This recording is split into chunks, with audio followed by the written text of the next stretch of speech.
Welcome to this BetVictor preview of Cheltenham's opening in association with WeLoveBetting.co.uk. We have a nice plug for Mr. Graham and his merry men.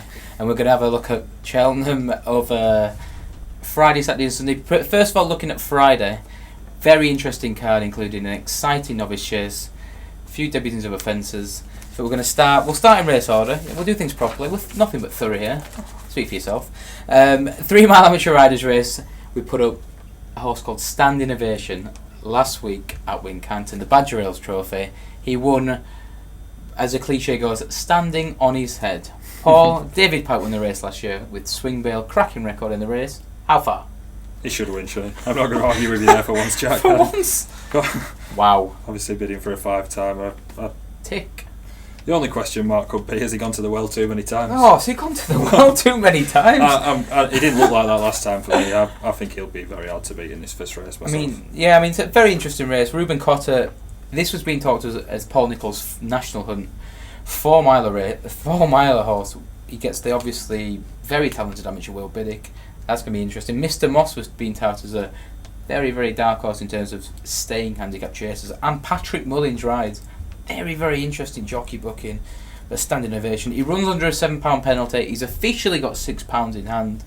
And if you've got a spare 20 quid, God, I wish I had. I'd be sticking it. Oh, we all. Chance to be a fine thing. I'd be sticking it on the jolly. Okay, we'll put that to one side. Average race. But with a 135 2 mile handicap chase, very interesting field. 17 runners. Venetia Williams has 2, but the favourite is Eastlake for AP McCoy. It's just not for me. He won it 2 weeks ago at Aintree when he had a treble on the day, even though he got Regal Encore beat at 2-5. Still fancy for the Supreme, but not in these parts. It's such a trappy race, isn't it? You must be trying to pick something at a big price in these. Exactly. It's so wide open. Exactly. Renard, it's just about the Venetia Williams factor. Horses are creeping back to form. Renard 9-1 with us a BetVictor. He's Elenika 12-1. Previously with Paul Nicholls. Beat Rajdhani Express. Rajdhani Express 10-1 for the Paddy Power. Beat him on his novice chase debut last year. That was a mark of the night at the 140s, I think Rajdhani Express get, and he gets in off £10 lower. This could be a handicap good thing. What do you think of Gus McRae? Gus McRae, yeah. Patrick Corbett takes off £5. He gets in at the foot of the weights. Didn't stay over 2.5 last time. Back down to 2. If he could get a nice toe into the race, it could be set up. I think it's interesting. For 16-1 mark around that. 16-1 with us a BetVictor. Quarter the odds. 1, 2, 3, 4. Best odds guaranteed all throughout Cheltenham's open meeting. And would you say that's the value? I'm not going to get involved in the race myself, but if I had to pick one, I'd probably have an each-way bet on Gus McRae. I think that's one for the. It's more of an each-way tickle for the casual punter rather than the 2 or 5, which is one for us national hunt purists. It's a 2.5 mile novices chase, and it looks an absolute crackerjack. Oscar Whiskey, dual entry hurdle winner for Nicky Henderson, goes and makes his debut of offences. Will he handle the larger obstacles? Mr. Finnigen. I'm going to take him on tomorrow. I think. Look what happened to Grandaway last week. First time out of offence. He's been over hurdles for so long. The G word is banned around here. Why would you want to back him at a short price on his first run? Guess he'll win. Don't get me wrong. He could jump round. Get that on camera. Oscar Whiskey will win on the bridle. He could jump round and win on the bridle, but at the prices that it's forecast to be, there's value elsewhere. I mean, I like the Rumford Pele myself. Second behind Bowlers. The one for Miss Curtis. Yeah, second behind Bowlers Sousa last time. I mean, excellent. Noel Feely on board. I mean, he's got some classy form if you look back. Feely's riding very well. He absolutely give a horse what I would personally consider rider of the week. Chinny McCoy on a bumper horse for Rebecca Curtis. I saw your tweet about that the other day. Yesterday. Unbelievable. If that was AP McCoy, people would be crowing about him from the rooftops. He's riding so well. I guess a lot of rides for Emma Lavelle. Erstable obviously flying. Won a nice novice hurdle yesterday, beating one of Mr. Riley's list horses. Not further to say. But Oscar Whiskey, obviously the two we've not mentioned, Tack and Desoy. John Joanneal is a lovely horse. Lovely. Big. It's the ground's the question mark for him. He was he impressive on his debut. He did, but he got pulled out before then because the ground was just good when he was supposed to run against Rella Fitz and Third Intention.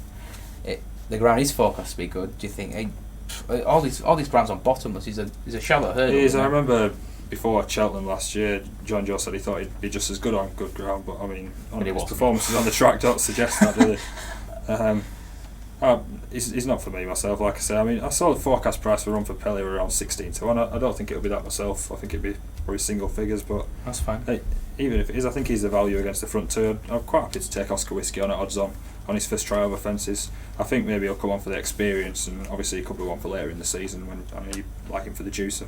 10 to 1 with us at BetVictor for the juicing novices chase. 2.5 miles, 7 from 9 over 2.5 miles. 7 from 9. 10 to 1, non-runner free bet. If he doesn't turn up, here you go, have another go. It's what you could have won. It is different gravy. The 2 times he was beaten, he had a messy interruption going for the hat-trick last year at Aintree when he didn't stay in the World Hurdle, and he unseated at last, costing me for an absolutely beautiful pound win Super Yankee the day Corto Star. The amount of hard looks the day Corto Star won the Betfair chase, and Simon Holt just screamed, "Corto Star is still the king!" Still get goosebumps. But moving on. Anyway, 2 mile 5 furlong handicap hurdle, the race after the David Nicholson Memorial race, and David Pipe will try and probably get the winner for his late owner. He's got plenty of horses still with him in training. Red Sherlock, Dr. Harp, an impressive winner 2 weeks ago. He got a quarter 20s for the Supreme, but he's got the well-backed favourite Top Gamble. 11 to 2 we put him in at BetVictor this morning, backed into 4 to 1.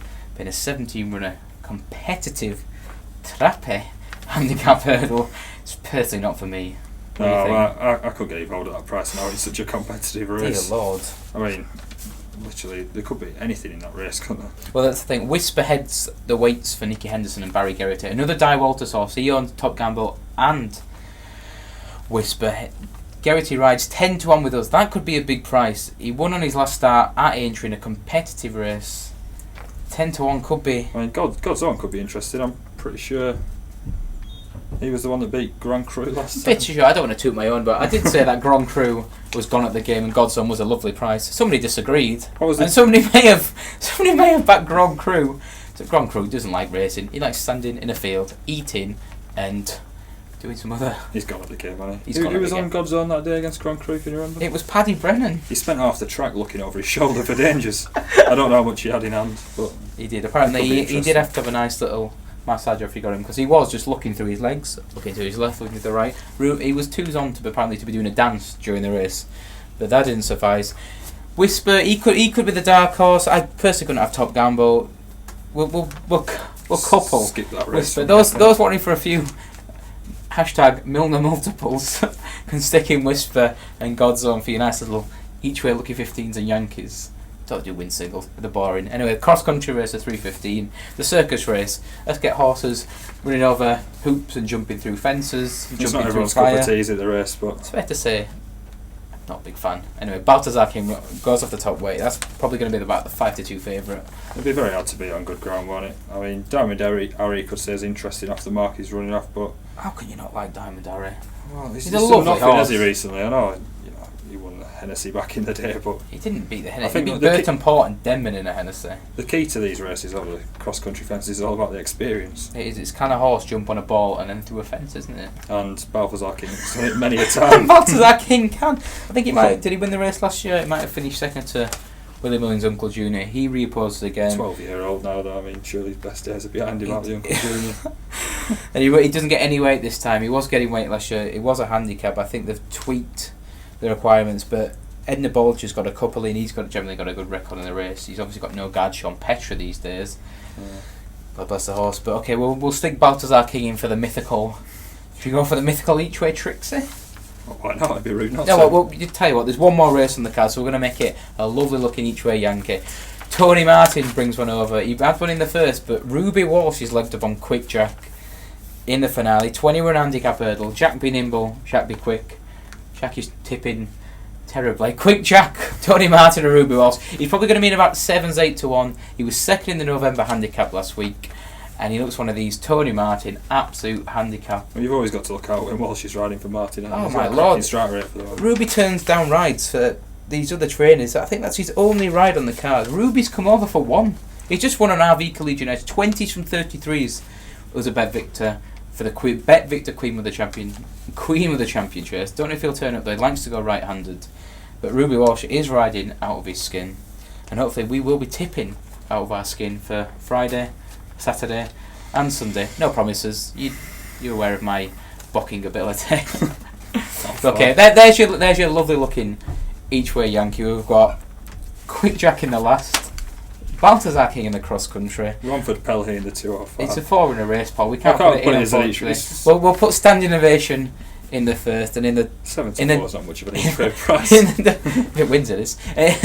And in the 2 mile 5 furlong handicap hurdle, we're going to check a chance on Godzone completing the double for Paddy Brennan and Tom George.